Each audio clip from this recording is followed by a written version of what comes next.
निराला की 3 कविताएं शामिल है। सबसे पहले राम की शक्ति पूजा, फिर है सरोज स्मृति और तीसरा है कुकुरमुत्ता। ठीक है, तो सरोज स्मृति और राम की शक्ति पूजा की व्याख्या हम लोग पूरा पढ़ चुके हैं। अब बारी है कुकुरमुत्ता की। ठीक है, नाम सुनकर ही थोड़ा अजीब एहसास होता है, कुकुरमुत्ता, इस पे कौन कविता लिखता है ना। लेकिन निराला अनोखे कवि है, अनूठे कवि हैं। ऐसा माना जाता है कि छायावाद के बाद जो कवियों की पीढ़ी आई, प्रगतिवादी है ना, फिर नई कविता, प्रयोगवादी, ये समकालीन कविता, सभी कवियों को सबसे ज्यादा प्रभावित सूर्यकांत त्रिपाठी निराला ने किया है। मतलब निराला छायावाद के बड़े कवि तो हैं ही, लेकिन निराला के काव्य में छायावाद की प्रवृत्ति नहीं मिलती है, बल्कि छायावाद के बाद के युग की भी प्रवृत्तियां निराला में मिलती है। मतलब निराला को कह सकते हैं कि वो एक पथ प्रदर्शक है, जिन्होंने कवियों को भविष्य की प्रवृत्तियों से सबसे पहले अवगत कराया था। इनको श्लाका पुरुष भी कहते हैं, इसलिए निराला को श्लाका पुरुष मतलब जो मशाल पकड़कर राह दिखाते हैं, वो है निराला, आगे के कवियों को राह दिखाने वाले। 2 कविताएं पढ़ी और दोनों को आपने समझा, भाषा शैली देखी होगी। जैसे सरोज स्मृति है, उसमें एक पुत्री के यौवन का, रूप का, उससे लगाव का, उसके सौंदर्य का और उसके बाद उसकी मृत्यु का मार्मिक वर्णन है। फिर राम की शक्ति पूजा में आते हैं तो युद्ध का वर्णन है, राम के मन की निराशा का वर्णन है, राम की साधना शक्ति पूजा का वर्णन है। तो आप देखते हैं कि जैसी कविता का भाव बदलता है, जैसे कविता की पृष्ठभूमि बदलती है, निराला की भाषा वैसे बदलते चलती है। जैसे राम की शक्ति पूजा के शुरू के 17 पंक्तियां हैं, वो एकदम संस्कृत निष्ठ है या तत्सम युक्त शब्दावली का प्रयोग किया है। जैसे आज सतशील संवरणशील नील नभ गर्जित स्वर, है ना, तो इस तरह की भाषा का प्रयोग निराला करते हैं। लेकिन जब आप कुकुरमुत्ता पढ़ेंगे तो यदि आपको पहले से नहीं पता है तो आपको यकीन नहीं होगा कि राम की शक्ति पूजा कविता और कुकुरमुत्ता कविता दोनों को एक ही कवि ने लिखा है।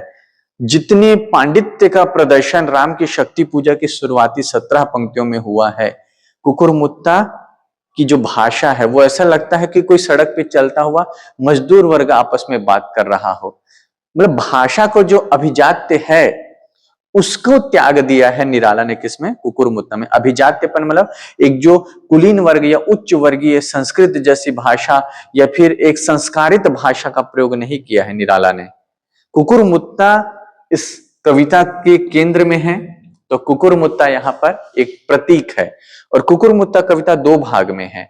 आज हम भाग 1 पढ़ने जा रहे हैं, जितना भी पूरा हो पाएगा फिर हम आने वाली क्लास में भाग 2 पर भी चर्चा करेंगे। तो यहां जो कविता है कुकुरमुत्ता, ये एक प्रतीकात्मक कविता है ना। और कुकुरमुत्ता किसका प्रतीक है? नहीं, पूंजीपति का प्रतीक नहीं है। कुकुरमुत्ता तो कहीं भी उग जाता है ना। तो समाज के निम्न वर्ग का, मजदूर शोषित वर्ग का प्रतीक है। और कुकुरमुत्ता ने इस कविता में चुनौती प्रस्तुत की है गुलाब को। तो गुलाब किसका प्रतीक है? पूंजीपति वर्ग का। तो निराला की ये प्रसिद्ध व्यंग्यात्मक रचना है ना, जिसमें कुकुरमुत्ता के माध्यम से उन्होंने किस पे व्यंग किया है? पूंजीपतियों पर व्यंग किया है, गुलाब को उसका प्रतीक माना है। तो 2 प्रतीक हमको इस कविता में मिलते हैं। एक तो कुकुरमुत्ता है जो समाज के सर्वहारा वर्ग का प्रतीक है, सर्वहारा मतलब जो सब कुछ हार चुका है। और दूसरा है गुलाब। गुलाब किसका प्रतीक है? पूंजीपति का। ठीक है,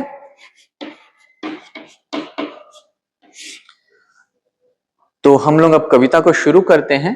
थोड़ा समय ये जो प्रगतिवादी चेतना से संपन्न कविता है, तो प्रगतिवाद के बारे में बता देता हूं कि प्रगतिवाद की मुख्य मान्यता क्या है कि समाज में 2 वर्ग हैं। एक वर्ग है पूंजीपति और दूसरा वर्ग है सर्वहारा वर्ग।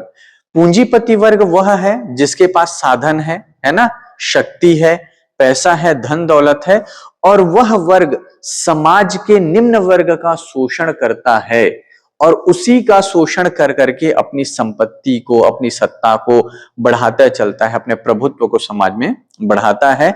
तो जो समाज का सर्वहारा वर्ग है, निम्न वर्ग है, उसको अपने अधिकारों के लिए निरंतर क्या करना पड़ता है, संघर्ष करना पड़ता है। समाज शास्त्र में या दर्शन में यह सिद्धांत मार्क्सवाद के नाम से जाना जाता है, जिसके जनक कार्ल मार्क्स हैं। उन्होंने यही बात कही और इसी मार्क्सवाद का साहित्यिक रूपांतरण क्या है, प्रगतिवाद। मार्क्सवाद, कार्ल मार्क्स लिख लो, है ना। मार्क्सवाद के जनक कौन है, कार्ल मार्क्स है। इन्होंने ही यह सिद्धांत दिया और इसी सिद्धांत का साहित्यिक रूपांतरण क्या है, प्रगतिवाद है। ठीक है। किसी आलोचक ने कहा है कि दर्शन के क्षेत्र में जो मार्क्सवाद है वही कविता के क्षेत्र में क्या है, प्रगतिवाद है। ठीक है। तो छायावाद के ठीक बाद हिंदी में किस कविता का आगमन हुआ था, प्रगतिवाद का। तो ये जो निराला की रचना है प्रगतिवादी दौर की रचना है। तो अब इतना समझ गए तो अब हम इस कविता को पढ़ना शुरू कर सकते हैं। ठीक है। और भाषा को ध्यान देना, राम की शक्ति पूजा की भाषा के साथ तुलना करते चलना कि दोनों एक ही कवि ने लिखी है। ठीक है, दोनों रचनाओं को। एक थे नवाब, पहले ही लाइन में देखो संकेत मिल गया है, एक थे नवाब। नवाब नहीं कह रहे हैं, सही शब्द क्या है, हाँ नवाब है सही शब्द, लेकिन निराला क्या करे, एक थे नवाब, जो लेबर क्लास की भाषा होती है, श्रमिक वर्ग की, है ना। तो एक थे नवाब, फारस से मंगाए थे गुलाब, बड़ी बाड़ी में लगाए देशी पौधे भी उगाए, रखे माली कई नौकर, गजनवी का बाग मनहर लग रहा था, एक सपना जग रहा था, सांस पर तहजीब की गोद पर तरतीब की, क्यारियां सुंदर बनी चमन में फैली घनी, फूलों के पौधे वहां लग रहे थे खुशनुमा।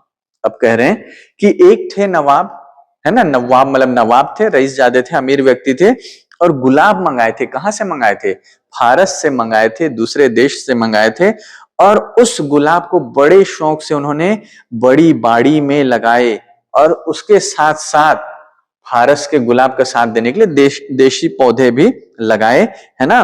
और उसकी देखभाल करने के लिए रखे माली कई नौकर, गजनबी का बाग मनहर लग रहा था। ठीक है, तो उसकी देखभाल करने के लिए जो फारस से गुलाब मंगा सकता है वो छोटा मोटा व्यक्ति तो होगा नहीं, बहुत पैसे वाला होगा। तो उसने अपने बगीचे में देखभाल करने के लिए कई माली और कई नौकर को लगाए हुए थे काम पर, और गजनवी का बाग मनहर मतलब मनोहर लग रहा था, है ना। और उस गुलाब को देखकर ऐसा लग रहा है मानो एक सपना जग रहा था। धीरे धीरे जब वो बढ़ता जा रहा था तो ऐसा लग रहा था कि कोई सपना, सुंदर सपना साकार हो रहा हो, मूर्त रूप ले रहा हो। और उस गुलाब की प्रशंसा करते हुए कहते हैं, सांस पर तहजीब की गोद पर तरतीब की सांस पर तहजीब की मतलब उसके सांस लेने में भी, है ना, एक तहजीब था, शिष्टाचार था, और गोद पर तरतीब की मतलब एक क्रम से। जैसे आप देखते हैं कि जंगल होता है, जंगल में कोई पेड़ पौधे क्रम से होते हैं क्या, कहीं भी कुछ भी लगा दे, लेकिन कृत्रिम जो उपवन होता है, वाटिका होती है, उसमें फूलों को, पत्तियों को एक क्रम से क्या किया जाता है, काटा छाटा जाता है, अलग अलग आकार दिया जाता है। तो ऐसे ही तरतीब से, क्रम से लगाए गए हैं, तहजीब से लगाए गए हैं। क्यारियां सुंदर बनी, सुंदर सुंदर क्यारी बनाई, और चमन में, बगीचे में घनी फैले हुए हैं जो पौधे हैं, फूल पत्ती हैं, फूलों के पौधे वहां लग रहे थे खुशनुमा। और जितने तरह तरह के फूल पौधे लगाए थे उनको देखकर ऐसा लग रहा था कि सब काफी प्रसन्न है, मतलब बहुत ही सुंदर दृश्य उपस्थित हो रहा था। और आगे की जो पंक्तियां हैं इसमें इन्होंने केवल नाम गिनाया है। ठीक है, तो उसका अर्थ समझने की आवश्यकता है नहीं। ठीक है, केवल नाम, नेम ड्रॉपिंग जिसे कहते हैं कि बेला, गुलशब्बो, चमेली, कामिनी, जूही, नरगिस, रात रानी, कमलिनी, चंपा, गुलमेंदी, गुलखेरू, गुल अब्बास, ऐसा करके उन्होंने नामों का ढेर लगा दिया है। और कह रहे हैं और कितने फूल फव्वारे कई, मतलब फूलों का नाम गिनाते हुए कह रहे हैं कि उस उपवन में, उस वाटिका में कई प्रकार के फूल थे और कई फव्वारे थे उनको पानी देने के लिए, उनकी सिंचाई करने के लिए। रंग अनेकों, सुर्खधानी, चंपई, आसमानी, सब्ज, फिरोजी, सफेद, जर्द, बादामी, बसंती, सभी भेद, मतलब सभी प्रकार के रंग, कोई रंग छूटा नहीं था जिस रंग के फूल वहां पर ना लगाए गए हों। और आगे कह रहे केवल फूल नहीं थे, फलों के भी पेड़ थे, आम, लीची, संतरे और फाल से। कि फूल के साथ किसके भी पेड़ लगाए थे उस बाग में? फलों के भी पेड़ लगाए थे। फिर से नाम गिना रहे हैं। तो जिस जिस पोर्शन को एक्सप्लेन नहीं करना होगा वहां मैं सीधे आगे बढ़ जाऊंगा। आगे करें, चटकती कलियां निकलती मृदुल गंध, गले लगकर हवा चलती मंद मंद, चहकते बुलबुल मचलती टहनियां, बाग चिड़ियों का बना था आशिया। जब इतना सुंदर बाग है, इतने सुंदर सुंदर फूल लगाए गए, घना बाग है, बड़ा है ना, तो वहां क्या है? तितलियां आएंगी, पक्षी आएंगे, चिड़िया आएंगे, उन सब का आशिया बना है, मतलब सुंदर घर बना हुआ है। कलियां चटकती है, कलियां जब निकल रही तो चटकने की आवाज जैसी आ रही है और सुंदर खुशबू आ रही है। गले लगकर हवा चलती मंद मंद, देखो हवा जब उधर से गुजर रही है ना, तो क्या है? खुशबू आ रही है ना, मृदुल गंध, बहुत ही मधुर गंध उस बाग से आती है और हवा भी वहां पर तेजी से नहीं निकलती है, उस खुशबू का पान करते हुए, आनंद लेते हुए वहां से धीरे धीरे निकलती है। बुलबुल चहक रही है, टहनियां मचल रही है। यहाँ पर एक तरह से कह सकते हैं कि प्रकृति का मानवीकरण किया है। हवा चलती है तो टहनियां हिलती है ना, लेकिन निराला क्या करे? मचलती टहनियां, बाग चिड़ियों का बना था आश्रय, मतलब विभिन्न प्रकार के चिड़िया वहां पर रहने लगे थे।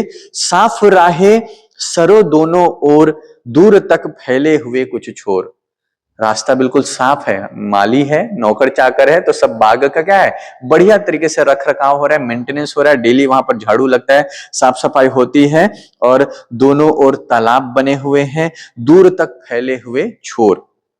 और इस बाग के बीचों बीच, बीच में आराम गाह दे रही थी बड़प्पन की थाह।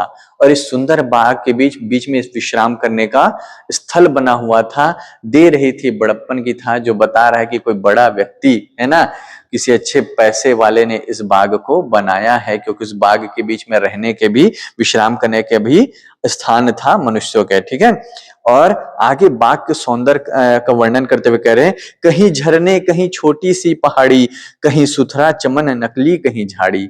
तो कहीं पर झरना था उस विशाल बाग में, कहीं छोटी सी पहाड़ी थी, कहीं सुथरा चमन, कहीं बिल्कुल साफ स्वच्छ बगीचा जैसा स्थान था, और नकली कहीं झाड़ी, तो कहीं कहीं नकली झाड़ी भी, कृत्रिम रूप से भी झाड़ी को लगाया गया था। बाग का सौंदर्यीकरण मतलब किया गया था।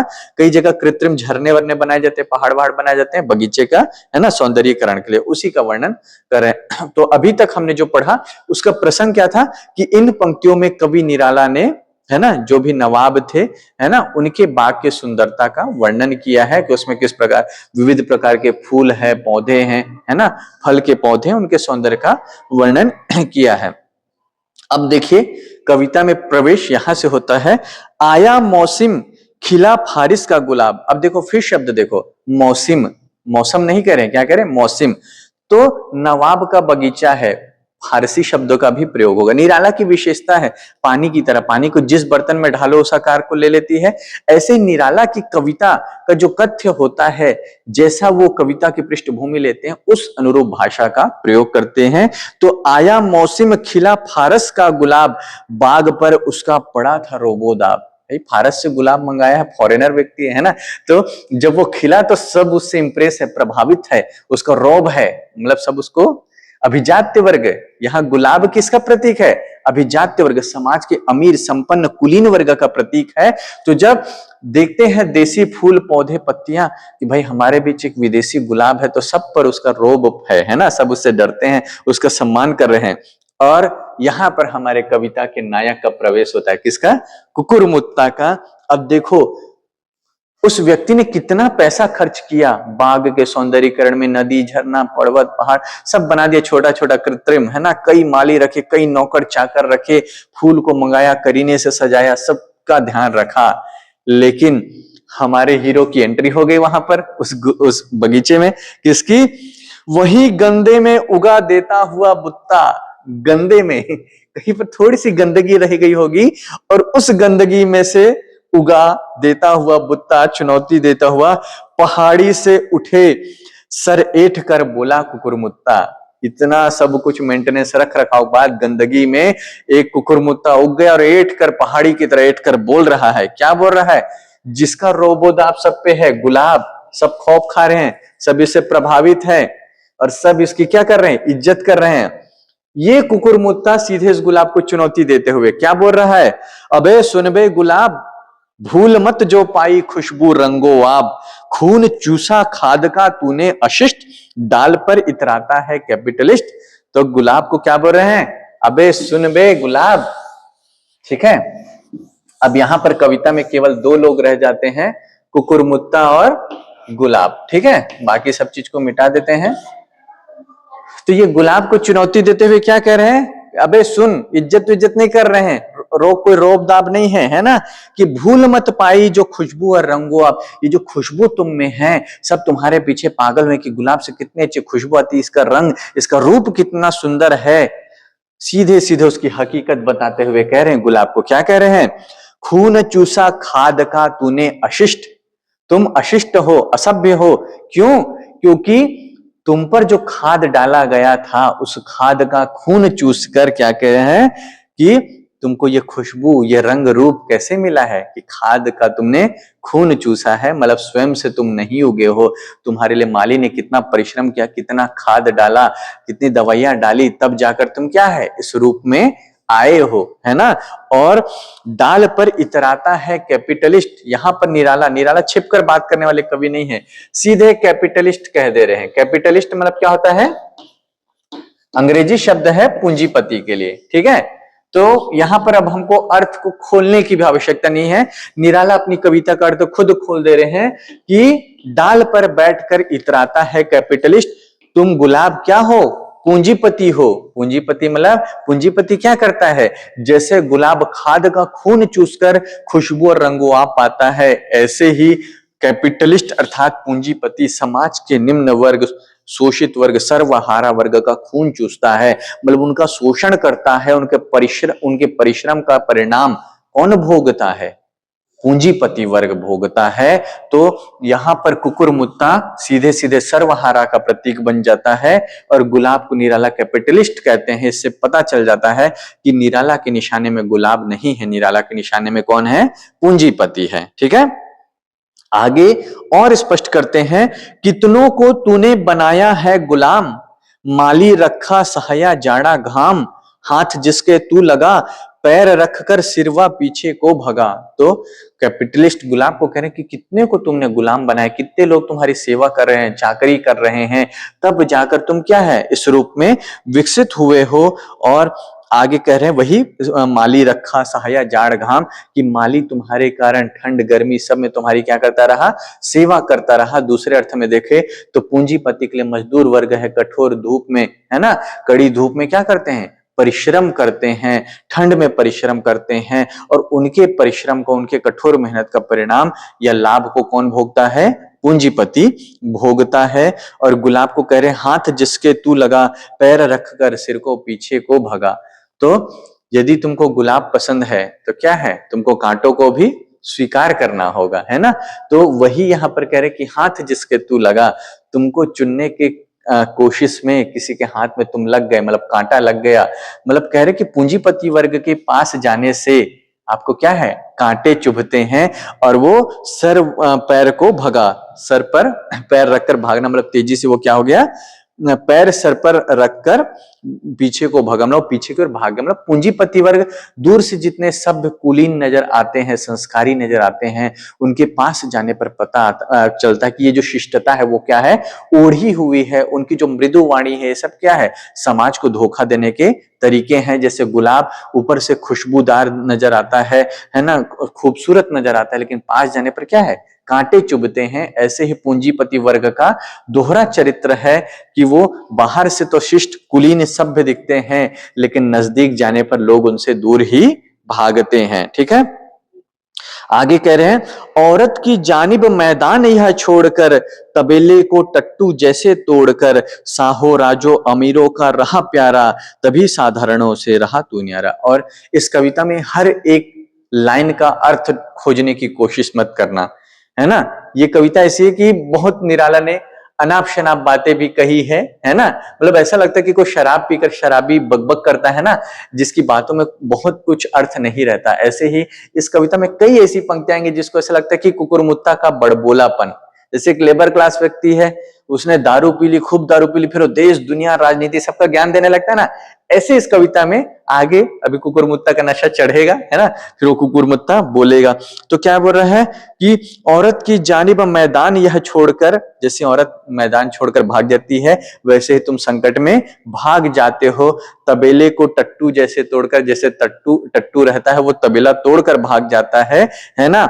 और कह रहे हैं साहो राजो अमीरों का रहा प्यारा, तुम क्या है, किनके प्यारे हो, शाहों का, बड़े बड़े पैसा वाले लोगों के तुम क्या हो, प्यारे हो, और इसीलिए साधारणों से तुम रहा न्यारा, तुम दूसरों से अलग क्यों हो, क्योंकि तुमको बड़े बड़े लोग, पूंजीपति लोग, पैसे वाले लोग तुमको पसंद करते हैं, इसलिए तुम जनसाधारण से स्वयं को अलग समझते हो। और फिर आगे उसको कहते हैं वरना क्या तेरी हस्ती है पोंछ तू। अब देखो, पूछ तू नहीं कह रहे हैं, क्या कह रहे हैं, पोंछ तू, और तू तड़ाक में आ गए हैं, गाली वाली भाषा। जैसे कबीर कई बार एकदम आक्रामक हो जाते हैं, निराला, इस कविता में निराला का कबीरपन दिखता है, ठीक है। तो कह रहे हैं यदि तुमको कोई बड़े अमीर वर्ग लोग पसंद नहीं करते तो तुम्हारी क्या हस्ती, पूछो तुम्हारी क्या औकात है, कांटों से ही भरा है यह सोच तू, एक फूल ही तो है, नीचे पूरे क्या है, कांटे हैं। मतलब वही कह रहा है कि तुम में दुर्गुण अधिक है, लेकिन लोग तुम्हारे सौंदर्य पे मुग्ध है, क्योंकि बड़े लोग तुमको संरक्षण प्रदान किए हैं। कली जो चटकी चटकी अभी सूख कर कांटा हुई होती कभी, कह रहे हैं कि कली जो खिली है, चटकी है ना, अगर उसको सही पोषण नहीं मिलता, तुम दूसरों का शोषण नहीं करते, तो जैसे कांटे हैं वैसी कांटे तुम भी होते, पर तुमको इतना ध्यान रखा गया, तुम पर खाद पानी सब कुछ डाला गया, तभी तुम कली से क्या बन पाए, फूल बन पाए। आगे कह रहे हैं रोज पड़ता रहा पानी तू हरामी खानदानी, है ना, कहा ना, पूरे गाली गलौज की भाषा में आ जाएंगे कि रोज तुम पर पानी पड़ रहा है, तब जाके तुम हुए, तुम हरामी हो, तुम बदमाश हो, खानदानी, मतलब तुम खानदान से ही, एक तरह से पूंजीपति के चरित्र को बता रहे हैं कि तुम पीढ़ी दर पीढ़ी गरीबों का शोषण करते आ रहे हो, और खानदानी तौर पर तुम क्या हो, हरामी हो, बदमाश हो, तुम निर्लज हो, तुम शोषक हो, ऐसा वो कह रहे हैं। और चाहिए तुझको सदा मेहरून निशा जो निकाले इत्र रू ऐसी दिशा, और तुमको हमेशा अपनी देखभाल करने के लिए, अपनी कदर करने के लिए मेहरून निशा, मतलब कोई राजकुमारी, कोई संपन्न वर्ग का व्यक्ति चाहिए जो तुमसे क्या निकाले, इत्र निकाले। मेहरून निशा के बारे में कहा जाता है कि उन्होंने ही क्या की थी, इत्र की खोज की थी, है ना, मुगल दरबार की ये राजकुमारी थी मेहरून निशा, और इन्होंने किसकी खोज की थी, इत्र की खोज की थी। तो वही कह रहे हैं कि तुम्हारा महत्व इसलिए है कि बड़े बड़े लोग तुमको क्या करते हैं, प्यार करते हैं या तुमको भाव देते हैं। कोई मेहरून निशा जैसी राजकुमारी तुम पर फिदा होती, तुम्हारा खुशबू को वो निकालकर इत्र बनाती है, इसलिए तुम इतने प्रसिद्ध हो गए हो। बहा कर ले चले लोगों को कोई नहीं किनारा, जहां अपना भी नहीं कोई सहारा। और कह रहे तुम्हारी खुशबू ऐसी है जो लोगों को बहा कर ले चलती, लेकिन कहां ले चलती, जहां कोई किनारा नहीं है। मतलब तुम दिखने में तो खूबसूरत हो, लेकिन तुम भ्रामक हो, जो तुम्हारे प्रभाव में आता है वो जीवन में कहीं पहुंच नहीं पाता है। मतलब पूंजीपतियों को कह रहा है कि तुम्हारा साथ देखने में अच्छा लगता है, निम्न वर्ग के लोग तुमसे आकर्षित होते हैं, लेकिन कोई तुम्हारे साथ चलता है तो तुम उसका शोषण करके उसको छोड़ देते हो। और ख्वाब में डूबा चमकता हो सितारा, जिसे कोई सितारा है वो ख्वाब में डूबा हो, और पेट में डंड पेले हो चूहे ज़बां पर लफ्ज प्यारा, जैसे पेट में चूहे डंड पेल रहे हो, मतलब कोई भूख से मर रहा हो फिर भी मीठी मीठी बातें कर रहा हो, ऐसा तुम्हारा क्या है, चरित्र है। मतलब कथनी और करनी में क्या है, अंतर है। तो सीधे समझ में आ रहा है ये बातें गुलाब के बारे में नहीं है, किसके बारे में है, पूंजीपति वर्ग के बारे में है। ठीक, अब फिर देखते हैं आगे, फिर इसका पागलपन बढ़ता जाएगा, बड़बोलापन बढ़ता जाएगा। देख मुझको मैं बढ़ा 1.5 बालिश और ऊंचे पर चढ़ा। अरे तुम्हारे तो इतने सारे माली हैं, नौकर चाकर है, खाद पानी सब डल रहा है, लेकिन मुझको देख, देख मुझको मैं बढ़ा, मैं अपने आप से बढ़ा हूं, 1.5 बालिश और ऊंचे पे चढ़ा, और ऊंचे पे चढ़ा हूं मैं, है ना, अपने आप से चढ़ा हूं, और अपने से उगा मैं, बिना दाने का चुगा मैं, अपने आप से उगाऊं, किसी ने मेरे को मिट्टी खोद के खाद वाद डाल के नहीं उगाया है। कुकुरमुत्ता को कभी उगाया जाता है, वो खुद से उग जाता है ना। इसका मतलब है कि जो समाज का निम्न वर्ग है, समाज का जो मजदूर या सर्वहारा वर्ग है, उसको कभी किसी के संरक्षण की आवश्यकता नहीं होती। वो अपने जीवन के संघर्षों का सामना क्या करता है, स्वयं ही करता है ना। जैसे अमीरों के बच्चे देखना, उनको पालने के लिए आया रहेंगी, माँ तो रहेंगे, नौकर चाकर सब रहेंगे, उनका देखभाल करने के लिए, उनको खिलाने के लिए, और सर्वहारा वर्ग के बच्चे खेल रहे हैं मिट्टी में, हाथ घुटना तोड़वा के आ रहे हैं, कोई दिखने वाला नहीं, लेकिन वो खुद से बड़े भी हो जाते हैं, है ना। तो वही कह रहे हैं कि अपने से उगा मैं, बिना दाने का चुगा मैं, कलम मेरा नहीं लगता, मेरा जीवन आप जगता। मुझको कोई काट के कलम के रूप में नहीं लगाता है, मेरा जीवन ऐसा है कि अपने आप से जगता है, स्वयंभू हूं, स्वयं से उत्पन्न हुआ हूं। तू है नकली, मैं हूं मौलिक, तू नकली है ना, तो कृत्रिम रूप से उगाया जा रहा है, और मैं क्या हूं, मौलिक हूं, सर्वथा स्वयं से सृजित हूं, प्राकृतिक हूं। तू है बकरा, मैं हूं कौलिक, तू बकरा है और मैं कसाई हूं, मैं तेरे को काट दूंगा, है ना। देखिए इन पंक्तियों का कोई विशेष अर्थ नहीं है, बस बोले जा रहे हैं। तू रंगा और मैं धुला, तू रंगा हुआ है, रंगा हुआ मतलब कृत्रिम रूप से तुम सुंदर बने हो, और मैं धुला हूं मतलब स्वच्छ हूं, मेरे पास कुछ छुपाने के लिए नहीं है, जो हूं मैं ऐसे हूं। जैसे धुल जाता है तो वास्तविक रंग सामने आ जाता है ना, तो तुम रंगे हो, लेकिन मैं तो धुला हुआ हूं, स्वच्छ हूं, निर्मल हूं, है ना। पानी मैं, तू बुलबुला, मैं पानी हूं और तू बुलबुला है, थोड़ी देर बाद फूट जाएगा, तेरा अस्तित्व तो समाप्त हो जाएगा, लेकिन पानी का अस्तित्व समाप्त होगा क्या, नहीं होगा। मतलब तुम नश्वर हो, मैं अनश्वर हूं। तूने दुनिया को बिगाड़ा, मैंने गिरते से उभाड़ा। तो तू दुनिया को क्या कर रहा है, बिगाड़ने वाला है, लेकिन मैं दुनिया को क्या करने वाला हूं, उभारने वाला हूं। मतलब मजदूर वर्ग कह रहा है कि पूंजीपति वर्ग दुनिया का क्या करते हैं, नाश करते हैं, शोषण करते हैं, लेकिन मैं दुनिया का क्या करता हूं, निर्माण करता हूं। तूने रोटी छीन ली जनखा बनाकर, मैंने एक की दो तीन मैंने गुण सुनाकर। तो कह रहे हैं तुम लोगों को नपुंसक बना रहे हो, मतलब ये कह रहे हैं कि तुम लोगों को क्या कर रहे हो, आलसी बना रहे हो। जो संपन्न वर्ग हो रहता है वो क्या रहता है, उसमें पौरुष का भाव रहता है, श्रम का भाव होता है। तो कह रहे हैं तूने रोटी छीन ली जनखा बनाकर, तुम लोगों की रोजी रोटी छीन लेते हो, उनको क्या करते हो, अपौरुष का जो गुण है, नपुंसकता का गुण है, उसको तुम बढ़ा देते हो। नपुंसकता का अर्थ यहाँ पर क्या है कि तुम लोगों को कर्महीन बना देते हो, है ना। तो लेकिन मैं क्या करता हूं, एक की दो तीन मैंने गुण सुनाकर, लेकिन मैं क्या करता हूं, लोगों को एक की दो तीन, मतलब मजदूर वर्ग जहां पर भी मेहनत करता है वहां एक का दो तीन होता है, मतलब वहां पर क्या होता है, विकास होता है ना। तो यही कह रहे हैं कि तुम्हारे आने से नाश होता है, लोगों की रोजी रोटी छीन जाती है, और मेरे होने से क्या होता है, उस स्थान का विकास होता है। काम मुझसे ही सधा है, शेर भी मुझसे ही गधा है, मुझसे गधा है ना। तो कह रहे हैं कि सारे काम मुझसे होते हैं और मेरे आगे शेर भी क्या है, गधा है। अब इनका कुछ विशेष अर्थ पूछोगे तो नहीं है, बस बोल रहे हैं, है ना। तो पहला पंक्ति तो ठीक है, काम मुझसे ही सधा है, कि संसार में सारे काम सर्वहारा वर्ग से ही होता है, शेर भी मुझसे गधा है। चीन में मेरी नकल छाता बना, छत्र वही भारत का वही कैसा तना, सब जगह तू देख ले, आज फिर पैराशूट रूप पैराशूट ले। ठीक है, तो कह रहे जो चीन का छाता है, कुकुरमुत्ता का जो वो है तस्वीर है, उसको याद करो, ऐसा कुछ होता है कुकुरमुत्ता, है ना। तो कह रहे हैं कि जो चीन का जो छाता है वो मेरी नकल है, मेरे को देखकर चीन में छाता बनाने का लोगों में आइडिया आया। भारत में जो छत्र रहता है, जो छांव करते हैं राजा महाराजा को, वह देखो कैसा तना, वह भी मेरी नकल है। और कह रहे हैं सिर्फ चीन और भारत की बात नहीं, सब जगह तू देख ले, आज का फिर पैराशूट रूप ले, जो पैराशूट का रूप है वो भी मेरी प्रेरणा से बना है, मेरी नकल है ना। फिर आगे देखिए बड़बोलापन, विष्णु का मैं ही सुदर्शन चक्र हूं, काम दुनिया में पड़ा जो वक्र हूं। विष्णु का सुदर्शन चक्र कौन है, मैं हूं, है ना। और काम दुनिया में पड़ा जो वक्र हूं, वक्र में जो थोड़ा टेढ़ा रहता है ना, बांकपन रहता है। तो कह रहे मेरा जो टेढ़ापन है वो बहुत उपयोग आता है।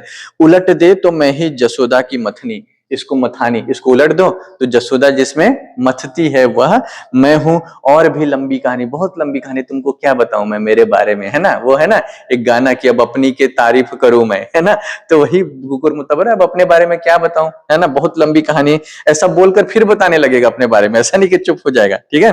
तो सामने ला कर मुझे बेड़ा देख कैसे कर, सामने ला कर मुझे बेड़ा देख केड़ा, तीर से खींचा धनुष में राम का। बोल रहे मेरे को सामने रखकर लोगों ने क्या किया, माप बनाए, है ना, और मुझको देखकर लोगों ने आकार बनाए। कह रहे हैं तीर से खींचा धनुष में राम का, राम के धनुष का जो खींचा हुआ हिस्सा है वो कौन है, मैं हूं। तीर से खींचा हुआ धनुष और किसका, राम का। काम का पड़ा कंधे पर हूं हल बलराम का, ऐसा लटका लो तो मैं क्या हूं, बलराम के कंधे पर पड़ा हुआ हल हूं। सुबह का सूरज मैं ही, चांद मैं शाम का, कलजुगी मैं ढाल, नाव का तला नीचे और ऊपर पाल। तो कह रहे मैं सब जगह हूं ब्रह्मा बन गया है कुकुरमुत्ता, है ना। लेकिन निराला की कल्पना निराला की काव्य प्रतिभा को देखिए कि तुच्छ है ना, उपेक्षित कुकुरमुत्ता की तुलना किससे करें, सुदर्शन चक्र से, राम के धनुष से कर रहे हैं। तो निराला जैसा बड़ा कवि ही कर सकता है कि एक उपेक्षित से कुकुरमुत्ता को उठाकर वो काव्य के केंद्र में रख दे और उसकी तुलना सुदर्शन चक्र से कर दे, राम के धनुष से कर दे, बलराम के हल से कर दे, सूरज से कर दे, चांद से कर दे, और कह रहे मैं कलयुग का ढाल हूं, नाव का निचला तला भी मैं हूं, और ऊपर जो पाल लटकाते हैं वो भी मैं हूं, है ना। मैं ही डाड़ी से लगा पाला, सारी दुनिया तोलती गल्ला, मुझसे मूछे मुझसे कल्ला, मेरे लल्लू मेरे लल्ला मतलब मेरे से ही सब कुछ है, ठीक है। गल्ला भी मुझसे है, मुझसे ही मूछ का आकार बना है, ठीक है। कह रुपये या अधन्ना, हो बनारस या न्यवन्ना, रूप मेरा मैं चमकता, गोला मेरा ही बमकता। बोले बनारस हो, है ना, या न्यवन्ना हो, रुपया हो या अधन्ना हो, सब जगह मेरी ही बात बनती है, और गोला मुझसे मेरा ही बमकता, मेरे को ही देखकर गोला, तोप के जो गोले हैं उसको बनाए गए हैं। और क्या कह रहा है, ऐसा लग रहा है कि कुकुरमुत्ता नहीं बोल रहा, कोई ब्रह्मा बोल रहा है कि अंबर में कुंतल जाल देख, पद के नीचे पाताल देख, मुट्ठी में तीनों काल देख, मेरा स्वरूप विकराल देख, है ना। सब जन्म मुझी से पाते हैं, फिर लौट मुझी में आते हैं। तो जैसा कृष्ण ने कहा, यहाँ कुकुरमुत्ता अपने आप को पर ब्रह्मा समझ रहा है कि सब जगह मैं ही मैं हूं। लगाता हूं पार मैं ही डूबता, मझधार मैं ही डब्बे का मैं ही नमूना, पान मैं ही चूना, कि सबको पार लगाने वाला कौन है, मैं हूं। और डूबता मझधार, कोई मझधार में डूब रहे वह भी मैं हूं। सब जन्म मुझी से पाते, फिर लौट मुझी में आते, है ना। तो आगे कह रहे हैं कि पान भी मैं हूं और पान में लगने वाला चूना भी मैं हूं। मैं कुकुरमुत्ता हूं पर बेंजाइन वैसे, बने दर्शन शास्त्र जैसे। मैं कुकुरमुत्ता हूं लेकिन जैसे बेंजाइन, है ना, ने दर्शन शास्त्र का जो सिद्धांत दिया, मैं वैसा हूं। ओम फलस, है ना, और ब्रह्मावर्त, ये सब जो बड़े बड़े वैज्ञानिकों के या बड़े बड़े सिद्धांत हैं, उन सब के बारे में कह रहे हैं कि वो सब के केंद्र में कौन है, मैं हूं। मतलब कुकुरमुत्ता गुलाब को नीचा दिखाने के लिए, खुद को ऊपर उठाने के लिए इतना कुछ बड़बड़ा रहा है। वैसे ही दुनिया के गोले और परत, जैसे सुकड़न और साड़ी, जो सफाई और माड़ी, कास्मोपोलिटन और मेट्रोपोलिटन, जैसे फ्रायड और लिटन। कह रहे हैं कि बड़े शहर कास्मोपोलिटन, मेट्रोपोलिटन, बहुत आबादी वाले शहरों को कहते हैं। जैसे साड़ी होता है, सिकुड़न और साड़ी होता है। जैसे फ्रायड वैज्ञानिक है, जो मनोवैज्ञानिक है, सबसे बड़े मनोविज्ञान के जनक है ना। और लिटन है, फेलसी है, फलसफा है, जरूरत हो रफा, सरस्ता में फ्रॉड, कैपिटल में जैसे लेनिनग्राद। कह रहे जैसे सरस्ता में फ्रॉड जैसे है ना, और कैपिटल में लेनिनग्राद, चूंकि प्रगतिवाद है। यहाँ पे एक पॉइंट को ध्यान देना है, कैपिटल में लेनिनग्राद, तो राजधानियों में जैसे लेनिनग्राद है। क्यों ये कह रहे निराला, क्योंकि प्रगतिवादी चेतना, मार्क्सवादी जो सिद्धांत है, वो रूस से आया था, एक आयातित सिद्धांत है, हमने इंपोर्ट किया है। तो वहां भारत की राजधानी से बड़ा पूरे दुनिया के केंद्र में वो किसको मानते थे, रूस को, और इसलिए सबसे महान राजधानी क्या है, कैपिटल में लेनिनग्राद। सच समझ जैसे रकीब, लेखकों में लंठ जैसे खुशनसीब। तो कह रहे हैं कि जैसे रकीब है वो सच समझता है, वैसा हूं मैं, और लेखकों में जो मूर्ख रहते हैं, जैसे वो खुश नसीब है, वैसा मैं हूं। अब फिर देखिए उसका शेप को ध्यान रखिए, मैं डबल जब बना डमरू, इसको जोड़ देंगे, दो बना देंगे तो क्या बन जाएगा, डमरू बन जाएगा, है ना। तो बोल रहे हैं कि मैं जब डबल बना डमरू, एक बगल जब एक बगल में ऐसा रखोगे तो बना वीणा, मंद्र होकर कभी निकला, कभी बनकर ध्वनि छीणा। कभी वीणा से मंद्र ध्वनि के रूप में निकलता हूं, कभी क्षीण ध्वनि के रूप में निकलता हूं। मैं ही पुरुष, मैं ही अबला, मैं ही मृदंग, मैं ही तबला, कि मैं पुरुष भी हूं, मैं ही नारी भी हूं, मैं मृदंग भी हूं, मैं तबला भी हूं। चुन्ने खा के हाथ का मैं ही सितार, दिगंबर का तानपुरा, हसीना का सुरबहार। कि चुन्ने खा के हाथों में रखा हुआ सितार मैं हूं, दिगंबर के हाथ में रखा हुआ तानपुरा हूं, हसीन के हाथ का, जो हसीन है सुंदर स्त्रियों के सुर का बहार हूं, मतलब उनका सुंदर मधुर स्वर हूं। मैं ही लायर, लिरिक मुझसे ही बने, कि मैं ही क्या हूं, लायर हूं, और लिरिक जो गीत बनते हैं मुझसे ही बनते हैं। आगे फिर बोल रहा है, संस्कृत, फारसी, अरबी, ग्रीक, लैटिन के जने, मंत्र गजले गीत मुझसे ही शैदा, जीते हैं मरते हैं फिर होते हैं पैदा। ये मंत्र गीत सब कुछ कहां से जन्म लेते हैं, मुझसे ही पैदा होते हैं। वायलिन मुझसे बजा, बेंजो मुझसे बजा, वायलिन मुझसे बजा, बेंजो मुझसे बजा, घंटा घंटी ढोल डप घड़ियाल, शंख तुरही मजीरे करताल। ये फिर नाम गिना रहे, कार्नेट क्लेरियनेट ड्रम फ्लूट गिटार बजाने वाले हसन खां बुद्धू पीटर मानते हैं मुझे बाएं से दाएं, जानते हैं दाएं से। तो कह रहे कि जितने वाद्य यंत्र है सब मुझसे ही बने हैं, और जितने भी बजाने वाले हैं बड़े बड़े है ना वादक हैं, चाहे वो हसन खां हो, बुद्धू हो, पीटर हो, सब मुझे बाएं से दाएं मानते हैं और जानते हैं दाएं से। मतलब वो मेरे को बहुत ज्यादा महत्व देते हैं, मुझे पूरी तरह से परिचित है मुझसे, इसलिए वो इतने बड़े संगीतकार या वादक बने हैं। इन बातों का कुछ विशेष अर्थ नहीं है ना, सीधे सीधे बात है, ये कुकुरमुत्ता के माध्यम से गुलाब को चुनौती दे रहे हैं। और गुलाब को कह रहे इतनी अनर्गल बातें, इतनी अनाप शनाप बातें कहने का मतलब क्या है कि जो गुलाब है एक विशेष स्थान पर रह सकता है, एक विशेष परिस्थिति में रह सकता है, उसकी देखभाल करने की आवश्यकता है। लेकिन कुकुरमुत्ता की व्याप्ति क्या है, सर्वव्यापी है, हर जगह कहीं भी उग सकता है, ऊपर नीचे, रूस में, अमेरिका में, इंडिया में, चाइना में, कहीं भी, और दुनिया के हर चीज में क्या है, मतलब इसका प्रभाव है। प्रभाव है मतलब कह रहा है कि जो आम जन है, कुकुरमुत्ता मत समझो ये डमरू वमरू ये सब जो बोल रहा है, वायलिन गिटार है ना, रूस लेनिनग्राद या फ्राइड, ये कह रहा है कि आम व्यक्ति जो सर्वहारा व्यक्ति होते समाज में हर जगह होता है। किसी भी देश काल परिस्थिति में देखिए, कुकुरमुत्ता जैसे निम्न वर्ग के लोग, सर्वहारा लोग हर जगह हर परिस्थिति में रहते हैं, हर देश काल में रहते हैं। और चाहे बड़े से बड़ा वैज्ञानिक हो, बड़े से बड़ा कारखाना हो, देश हो, सबको किसकी आवश्यकता होती है, सर्वहारा वर्ग। इसलिए कुकुरमुत्ता कह रहा है कि मैं हर जगह हूं। ठीक है, तो इतने अनाप शनाप बातों का एक ही अर्थ निकलता है कि कुकुरमुत्ता अर्थात सर्वहारा की व्याप्ति, व्याप्ति मतलब उसका निवास, जहां वो रहता है वो हर जगह है। फिर आगे देखो, ताता धिन्ना चलती है जितनी तरह, देख सब में जगी मेरी निगाह, नाच में मेरा ही जीवन खुला, पैरों से मैं ही तुला, कथक हो या कथकली या बाल डांस, क्लियोपेट्रा कमल भौरा कोई रोमांस, बहेलिया हो मोर हो मणिपुरी गरबा, पैर मांझ हाथ गर्दन भौं मटका नाच, अफ्रीकन हो या यूरोपियन सब में मेरी ही गढ़न। दुनिया में जितने प्रकार के डांस होते हैं, चाहे वो हिप हॉप हो, चाहे क्लासिकल हो, है ना, चाहे मोर नृत्य हो, कथक हो, कथकली हो, सबका क्या है, सब में मैं ही हूं। कह रहा है कि अफ्रीकन डांस हो, यूरोपियन हो, सब में मेरी ही गणन, सब में मेरे ही तरीके को, मेरे ही चाल को क्या किया जाता है, नकल किया जाता है। किसी भी तरह का हाव भाव मेरा ही रहता सब में ताव, मैंने पैतरे बदले जहां भी शासक लड़े।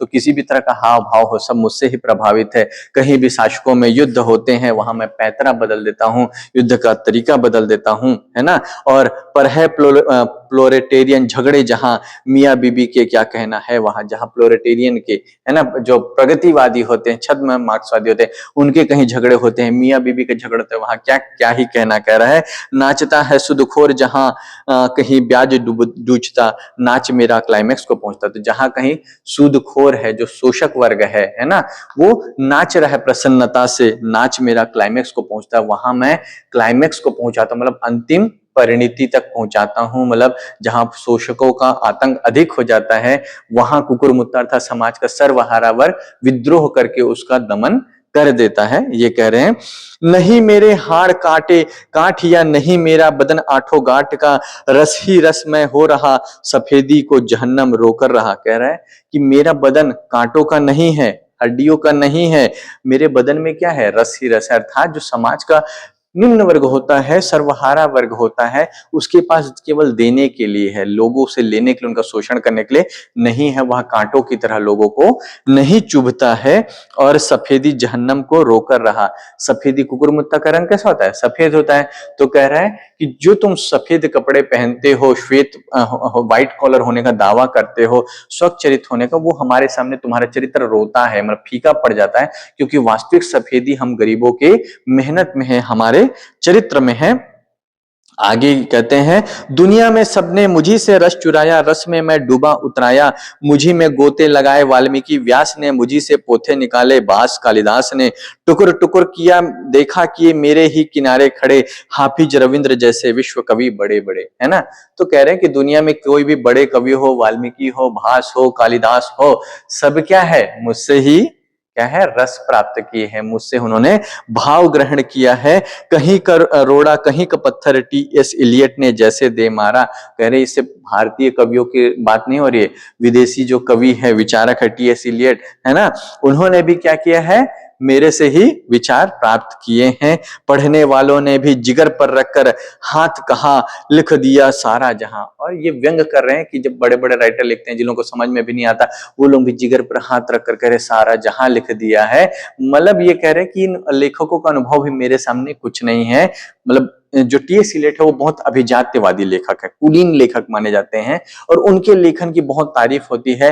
लेकिन कुकुरमुत्ता कह रहे हैं वास्तविक लेखन वह है जो मजदूरों की भावना है, वह वास्तविक क्या है, भावना है। ज्यादा देखने को आंख दबाकर शाम को किसी और ने देखा तारा, जैसे तारा को देखने के लिए कोई प्रयास कर रहा है। जैसे प्रोग्रेसिव का कलम लेते ही रोके नहीं रुकता जोश का पारा। और यहाँ पर अब अपने पर ही व्यंग कर रहे हैं, प्रगतिवादी लेखकों पे, निराला किसी को नहीं छोड़ते, कबीर के जैसे हैं, है ना। तो अभी तक टी.एस. इलियट पे व्यंग किया, फिर कह रहे हैं कि जैसे लेते ही प्रोग्रेसिव का कलम, जैसे प्रोग्रेसिव का कलम लेते ही रोके नहीं रुकता जोश का पारा। जैसे कोई लेखक घोषणा करता है कि मैं प्रगतिवादी लेखक हूं, तो उसको ऐसा लगता है बस उसको समाज में क्रांति लानी है, ये करना है, वो करना है, ऐसा करना है, वैसा करना है। तो लेखक अपने आप को प्रगतिवादी मानता है तो उसको लगता है उसको समाज में क्रांति ही करनी है, लेकिन उसका जोश जो रहता है नकली जोश रहता है। वास्तव में वो समाज में परिवर्तन या क्रांति नहीं लाना चाहता, लेकिन वो बस दिखावा करता है कि प्रगतिवादी है तो समाज में क्रांति की बातें करने लगता है। वास्तव में जब क्रांति करने की बात है, विरोध करने की बात है, तो वो पीछे हट जाता है। ठीक है, आगे फिर देखो, यहीं से कुल हुआ जैसे अम्मा से बुआ, मेरे सूरत के नमूने पे पिरामिड, मेरा चेला था यूक्लिड। कह रहे हैं कि मेरे को ही देखकर पिरामिड बनाने की प्रेरणा मिली और जो यूक्लिड था वो मेरा ही शिष्य था। आगे फिर कह रहे हैं, रामेश्वरम मीनाक्षी भुवनेश्वर जगन्नाथ, जितने मंदिर सुंदर सब मैं ही सबका जनक, जेवर जैसे कनक। जितने भी सुंदर मंदिर है सबका कौन है, जनक मैं हूं। अब यहाँ पर कुकुरमुत्ता को हटाकर सोचिए कि जितने भी संसार में निर्माण हुए हैं, महान संरचनाएं हैं, चाहे वो पिरामिड हो, चाहे वो रामेश्वरम मंदिर हो, मीनाक्षी मंदिर, भुवनेश्वर मंदिर, सबका जनक, सबको बनाने वाला कौन सा है, कौन है, सर्वहारा वर्ग, मजदूर वर्ग है, उसने अपने श्रम से बनाया है। इसीलिए कह रहे हैं मैं ही सबका जनक। जेवर जैसे कनक, जेवर में जैसे कनक होता है, सोना होता है, विशेष होता है, वैसे ही मजदूर स्वयं को कह रहा है कि मैं सोने के समान हूं, महत्वपूर्ण हूं, मूल्यवान हूं। हो कुतुब मीनार, ताज आगरा, फोर्ट या फॉर्च्यूनर, विक्टोरिया मेमोरियल, कलकत्ता, मस्जिद बगदाद, जुम्मा अलबत्ता, सेंट पीटर गिरजा हो, घंटाघर, गुम्बदों में गढ़न में मेरी मुहर। अब फिर उसी बात को जो हमने अभी डिस्कस किया कि सब जगह को गढ़ने में मेरी मुहर है। चाहे किसी भी बड़ी भवन का नाम ले लीजिए, महारचनाओं का नाम ले लीजिए, कोलकाता के विक्टोरिया मेमोरियल का नाम ले लीजिए, या कुतुब मीनार का नाम ले लीजिए दिल्ली के, या आगरा के फॉर्च्यूनर का नाम ले लीजिए, सबके गढ़न में मेरी ही मुहर है। मतलब सबको बनाने में किसका योगदान रहा है, मेरा ही योगदान रहा है। फिर आगे कहते हैं, एरियन हो, पर्शियन हो, गार्थिक आर्च हो, पड़ती है मेरी ही टार्च। कितने भी बड़े चर्च की बात कर लो, मेरी ही टार्च पड़ती है, मतलब मेरी ही रोशनी से, मेहनत की रोशनी से वो क्या है, जगमग हुआ है या बना है। पहले के हो, बीच के या आज के, चेहरे से पिद्दी हो या बाज के, चीन के, फारस के या जापान के, अमेरिका के, रूस के, इटली के, इंग्लिस्तान के, ईंट के, पत्थर के हो या लकड़ी के, कहीं की भी मकड़ी के, बुने हैं जाले जैसे मका, कुल मेरे छत्ते के हैं घेरे। तो कह रहे हैं कि संसार में आप किसी भी देश में, राज्य में, किसी भी स्थान में चले जाओ, मंदिर में चले जाओ, गिरजाघर में चले जाओ, घंटा घर में चले जाओ, सभी जगह किसने उसका निर्माण किया है, मैंने ही बनाया है। मतलब मेरी व्याप्ति सब जगह है, मुझसे बाहर कुछ भी नहीं है। चाहे वो ईंट का घर हो, पत्थर का घर हो, लकड़ी का घर हो या मकड़ी का घर हो, है ना, कहीं की भी मकड़ी के, कहीं का भी हो, ऐसा वर्ड है वो, है ना। तो सब छत्ते के हैं घेरे, है ना, उस सब को किसने बनाया है, मैंने बनाया है। सर सभी का फांसने वाला ट्रैप हूं, और कह रहा है मैं सभी के सर में फंसने वाला ट्रैप हूं, एक जाल हूं। टर्की टोपी, दुपलिया, किश्ती केप और जितने लगा जिनमें भी स्ट्रा या मेट, देख मेरी नकल है अंग्रेजी हेट, घूमता हूं सर चढ़ा, तू नहीं मैं ही बड़ा। तो इतना कह रहे हैं कि दुनिया में जितनी भी टोपियां बनी हैं, सब मेरे को ही देखकर प्रेरित हुए हैं। ये टोपी जैसा है ना, तो बोले वो टोपी मेरे को ही देखकर बना है, और उसको बनाने वाला भी कौन है? मजदूर वर्ग है। अंत में गुलाब को फिर करे, अब समझ गया ना, तू नहीं मैं बड़ा, कि तूने किया क्या है, तेरे को तो बढ़ाने के लिए, पालन पोषण करने के लिए, तुझमें रंग और खुशबू लाने के लिए कितने लोग मेहनत करते हैं, खाद डालते हैं, उन खाद का शोषण करके तू बनता है। लेकिन इस संसार में कोई भी जगह ऐसी नहीं है, कोई वैज्ञानिक सिद्धांत, दार्शनिक सिद्धांत, कोई महान संरचना, कोई निर्माण कार्य, कुछ भी ऐसा नहीं, कोई कारखाने, किसी भी पूंजीपति का उद्योग, कुछ भी ऐसा नहीं है जहां मैं नहीं हूं। कुकुरमुत्ता अर्थात सर्वहारा वर्ग नहीं है। मतलब समाज से आप मजदूरों को निकाल दीजिए तो पूंजीपति भर भरा कर गिर जाएंगे। समाज की जो नींव की ईंट है वह कौन है? सर्वहारा वर्ग है। तो कुकुरमुत्ता अर्थात कुकुरमुत्ता के माध्यम से सर्वहारा अपनी श्रेष्ठता को साबित कर रहा है। और चूंकि जो सर्वहारा की भाषा है बहुत सुसंस्कृत नहीं होती है ना, तो और बहुत उसकी भाषा क्या रहती, संयमित नहीं होती, इसलिए कहीं गाली गलौज, कहीं अनर्गल बातें, ताकि आपको कुकुरमुत्ता के माध्यम से लगे कि एक सर्वहारा वर्ग ही बात कर रहा है। जैसे विलियम वर्ड्सवर्थ कहते हैं कविता ऐसी होनी चाहिए जो सामान्य जन की भाषा होनी चाहिए, जिसको जिसके लिए लिखा जा रहा है। जैसे इसी कविता को बहुत सुसंस्कृत भाषा में लिख दिया जाए तो मजदूर वर्ग अपने आप को उससे कनेक्ट कर पाएगा क्या? जोड़ पाएगा? नहीं जोड़ पाएगा। अब लग रहा है ना कि अपने बीच का कोई व्यक्ति बोल रहा है। तो इस तरह से कुकुरमुत्ता पढ़ने में ऐसा लगता है कि क्या बकवास लिख दिया है ना, कि क्या कह रहे हैं निराला। लेकिन जब उसके अंदर के अर्थ को समझोगे, अभिधा में कुकुरमुत्ता नहीं समझ में आएगा। अभिधा में तो ऐसा लगेगा कॉमेडी चल रहा है, गाली गलौज चल रहा है, अभद्र भाषा का प्रयोग हो रहा है, या कुकुरमुत्ता गुलाब से इतना क्यों लड़ रहा है, बड़बोला है। लेकिन जब आप उसकी व्यंजना देखोगे, है ना, लक्षणा में भी नहीं आएगा, व्यंजना में आप समझोगे कि वास्तव में समाज में सर्वहारा वर्ग की मौजूदगी हर जगह है। कोई भी निर्माण कार्य हो या संसार का जितना भी विकास हुआ है, भले नाम पूंजीपति का होता है, वैज्ञानिकों का होता है, लेकिन मेहनत परिश्रम करने वाले कौन है उसके पीछे? वो सर्वहारा वर्ग है। इसलिए वो स्वयं को इस तरह से रूपांतरित करते कि मैं हर जगह हूं, और अंत में गुलाब से कहते हैं अर्थात पूंजीपति से कहते हैं तू नहीं मैं बड़ा। तो व्यंग भी है ना, व्यंग मतलब हंसी मजाक के माध्यम से कोई गहरी गंभीर बात कह देना, और प्रगतिवादी चेतना से संपन्न ये कविता है। ये कविता का एक भाग है, दूसरी भाग एक कथा पर आधारित है, उसकी चर्चा हम लोग अगली क्लास में करेंगे। ठीक है, तो कुकुरमुत्ता यहां पर हमको कहना चाहिए एक। ठीक है, ये कुकुरमुत्ता का पहला भाग आज कंप्लीट हो गया।